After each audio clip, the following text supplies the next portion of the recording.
जेवण म्हणजे फक्त पोटभरणं नसून ते चविष्ट आणि आरोग्यदायी हवं.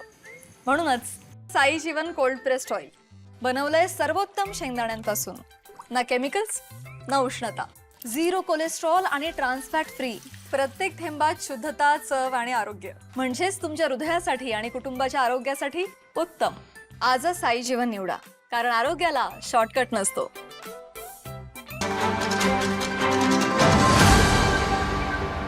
आता पोलीस अधिकाऱ्यांची खूप विस्तृत चर्चा झाली. एसपी होते, SITचे हेड होते महाराष्ट्रात, अन्य ठिकाणी. आणि यात एक गोष्ट जी आमच्या लक्षात आली आहे की यात अधिकतर 14 ते 22 या वयोगटातल्या मुलींना फसवण्यात आलेलं आहे. आणि जे तरुण, विशेष करून मुस्लिम तरुण जे मुलींना फसवण्याचा प्रयत्न करतात, ते चांगली अद्यतन ऍपचा उपयोग करतात आणि त्यांच्यामुळे पोलिसांच्या तपासात गती यायला वेळ लागते.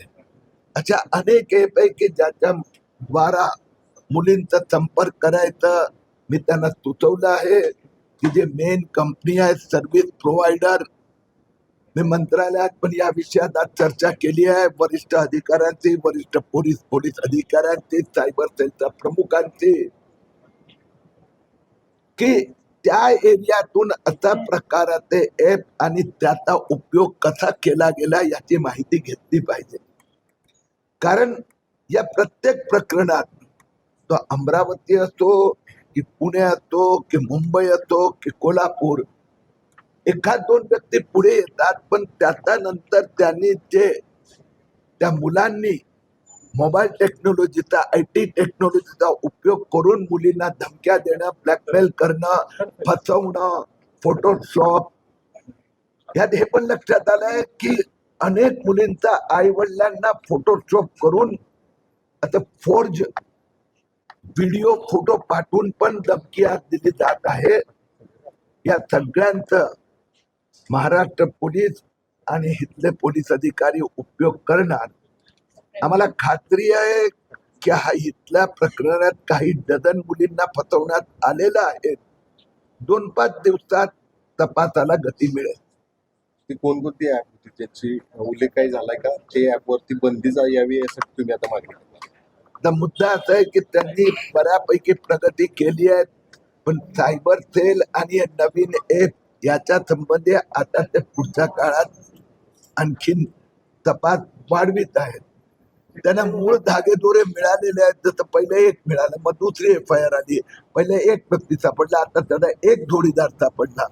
हळूहळू प्रत्येक ठिकाणी, मुंबईत पण तेच झालं, नाशिकमध्ये तेच झालं, महिनाभर लागतंय.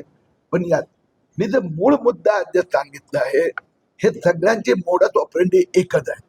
याचा अर्थ या सगळ्या मुलांना कोणीतरी ट्रेनिंग देतंय किंवा उकसवतंय. तो कोणतरी ज्याला मूळ जिहादी जो आहे ते शोधून काढलं पाहिजे.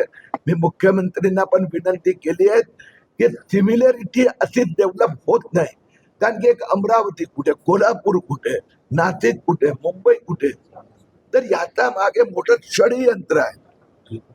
आणि ते षडयंत्र कोण आहे, ब्रेन, तेही शोधणार. मागच्या वेळी तुम्ही जेव्हा कोल्हापूरला आला होता त्यावेळेला मतदार यादीमध्ये बांगलादेश असल्याचं आढळलं होतं. त्याच्या पुढे काय झालं, काय याची बद्दलची माहिती घेतली? सगळे चौकशी सुरू असते, ज्यांना तो निरोप द्यायचा तो जात आहे. कारवाई पण होणार, ऍक्शन पण होणार.